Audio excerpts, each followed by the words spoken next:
More than 3,500 years ago, something dramatic happened in ancient India.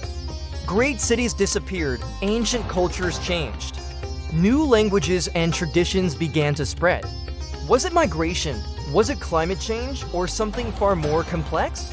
Between 1700 and 1500 BCE, the Indian subcontinent entered one of the most mysterious transitions in human history. This is the story of the ancient migration debate and the birth of Vedic culture. Before this cultural shift, the region was home to one of the world's greatest civilizations, the Indus Valley Civilization.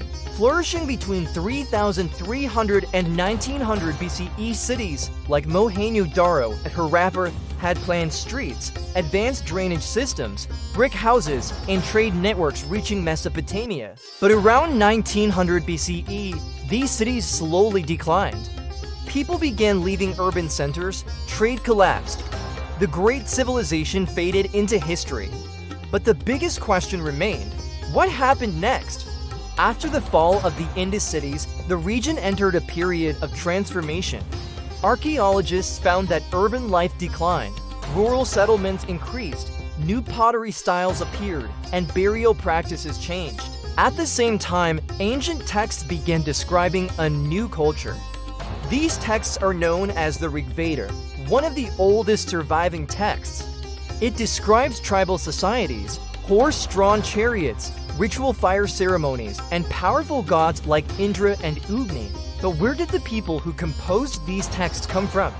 One explanation is known as the Indo-Aryan migration theory. According to this idea, groups of people from the Eurasian steppe moved into South Asia around 1700 to 1500 BCE. These groups are called Indo-Aryans. Evidence includes language. The language of the Rig Veda is Vedic Sanskrit, related to languages across Eurasia like ancient Persian, Greek, and Latin. All belong to the Indo-European languages, suggesting a common origin. Another piece of evidence is the horse and chariot culture. The Rig Veda frequently mentions horses and chariots. However, in the earlier Indus Valley civilization, horse remains are extremely rare. Meanwhile, horse-drawn chariots were common in Central Asian steppe cultures, found in places like Kazakhstan and southern Russia. But many researchers believe the story is more complex. Instead of replacement, ancient India likely experienced cultural blending. Local populations from the Indus civilization may have mixed with incoming groups. Together they created the early Vedic culture. Evidence suggests continuity in farming, pottery, and settlement patterns, indicating a gradual fusion of societies. Another important factor was environmental change.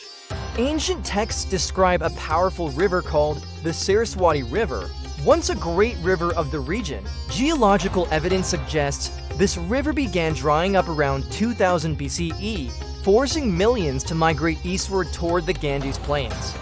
From these transformations emerged the Vedic civilization. Society was organized into tribal kingdoms, and rituals became central to culture. Sacred hymns were passed down orally for centuries, shaping Hindu philosophy, spiritual traditions, and Sanskrit literature. The events between 1700 and 1500 BCE remain a great mystery. Was it migration, environment, or natural evolution? Most likely, it was a combination of all three. Ancient India began transforming into the civilization of the Vedas and the great epics. And the full story is still waiting to be discovered beneath the sands of time. In the heart of southern India lies one of the most fascinating and enigmatic stories from the Vijayanagara Empire. The tale of Krishnadevaraya, the brilliant king who led the empire to its golden age. But even more intriguing is the mystery surrounding his final resting place and the chaotic succession that followed his death. The Virupaksha Temple in Hampi, Karnataka, is home to an ancient structure that many believe is the tomb of the greatest ruler. But what is the truth behind Krishnadevaraya's tomb? And how did his death lead to the unraveling of the once great empire? To understand the mystery, we must first revisit the glorious reign of Krishnadevaraya king who ruled from 1509 to 1529. Under his leadership, the Vijayanagara Empire reached unparalleled heights in terms of military power, cultural development, and economic prosperity. His kingdom stretched across modern-day southern India and beyond, from Tamil Nadu in the south to the northern Deccan Plateau.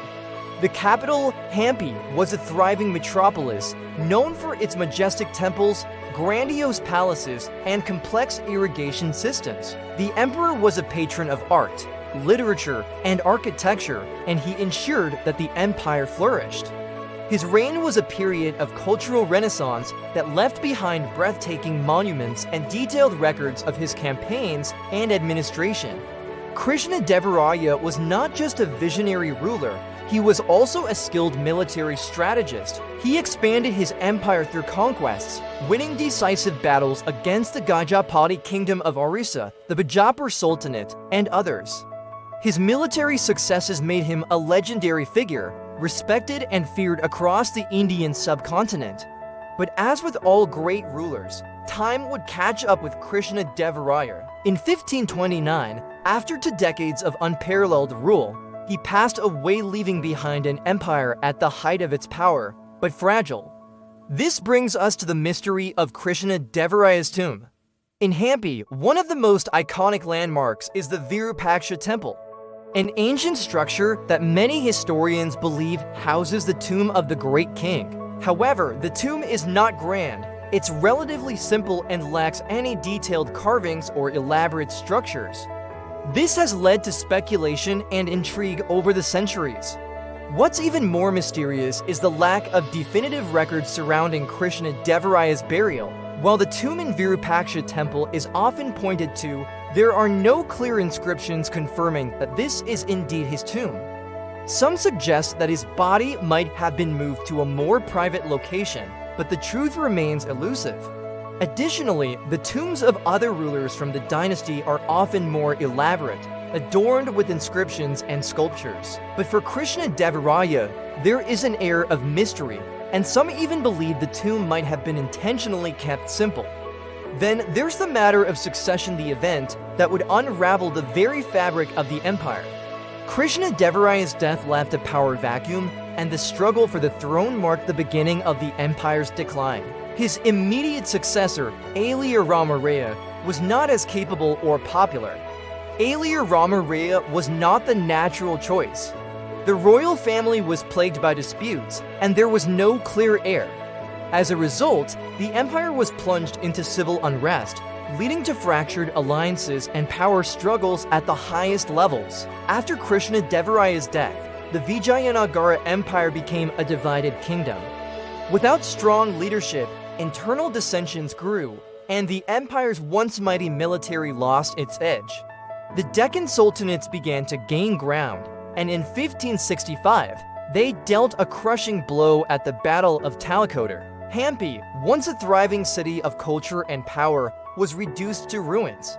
The magnificent temples, palaces, and streets were abandoned, and much of the empire's history was lost in the chaos. And at the heart of this devastation is the mystery of Krishnadevaraya's tomb. Was his death the true beginning of the end, or was the empire already on the brink of collapse before his passing? The tomb and the royal family's succession issues continue to remain unresolved.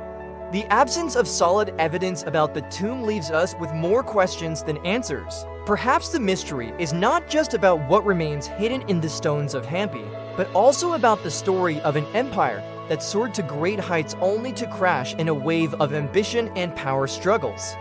Thank you for joining us. If you enjoyed this video, make sure to like, share, and subscribe for more deep dives into the past.